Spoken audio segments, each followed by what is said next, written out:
Paano nga ba gumawa ng ganitong document, portrait saka landscape na magkasunod? So eto ituturo ko po sa inyo. Una, pumunta po kayo sa file, new file. Mag-open po kayo ng new document. So unang lalabas yung pa-portrait.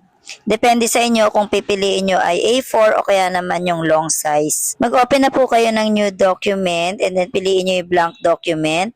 And pumunta po kayo sa orientation kung gusto nyo ng go to new file and then iselect nyo po yung blank document.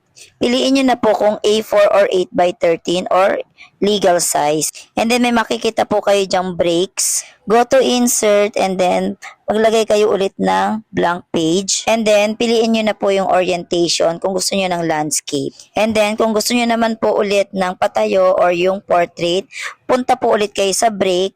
After ng break ay pumunta po ulit kayo sa insert, new docs or kaya naman blank page. I-select nyo ulit yung orientation kung gusto nyo ulit ng landscape. Ayan, piliin nyo lang po yung portrait. Sana po ay nakatulong mga teach. Follow for more. Bye!